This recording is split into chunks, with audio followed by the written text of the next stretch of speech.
السلام علیکم ورحمۃ اللہ وبرکاتہ۔ اردو نیوز انڈیا کے معزز ناظرین و سامعین، آپ کا خیر مقدم میں آپ کے ساتھ احتشام نظامی قاسمی۔ ناظرین کرام، اس وقت کی بڑی اہم خبر سے آپ کو آگاہ کرتے ہیں۔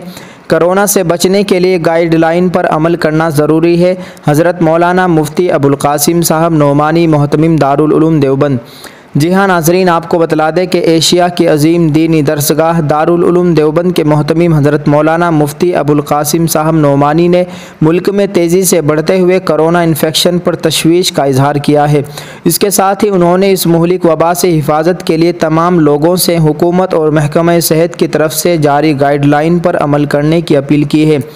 ناظرین، جاری بیان میں دارالعلوم دیوبند کے محتمم مفتی ابوالقاسم نعمانی نے کہا ہے کہ کرونا انفیکشن کی دوسری لہر جس طرح ملک میں پھیل رہی ہے وہ نہایت ڈراؤنی صورتحال ہے۔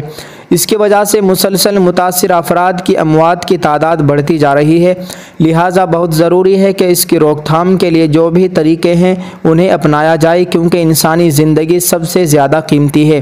مفتی صاحب نے کہا ہے کہ زندگی بہت قیمتی ہے، ہمیں اس کو سمجھنا ہوگا اور اسے بچانے کے لیے اپنے جذبات کی قربانی دینی ہوگی۔ انہوں نے کہا ہے کہ بھیڑ سے بچنے اور ماسک لگانے سے اس مرض سے بچا جا سکتا ہے، لہٰذا یہ ہم سب کی ذمہ داری ہے کہ ہم کووڈ-19 کی گائیڈ لائن پر عمل کرتے ہوئے تمام احتیاطی اقدامات کریں۔ مفتی ابوالقاسم نعمانی نے کہا ہے کہ ہمیں اپنی عبادت گاہوں میں بھی اس کا خیال رکھنا ہوگا، لہٰذا یہ بہت ضروری ہے کہ عبادت گاہوں میں اتنے ہی لوگ جائیں جتنے لوگوں کی مقامی انتظامیہ نے اجازت دی ہوئی ہے۔ انہوں نے کہا ہے کہ حکومت و انتظامیہ نے نائٹ کرفیو ہماری حفاظت کے لیے لگایا ہے، اس لیے سبھی کو اس پر عمل کرنا چاہیے۔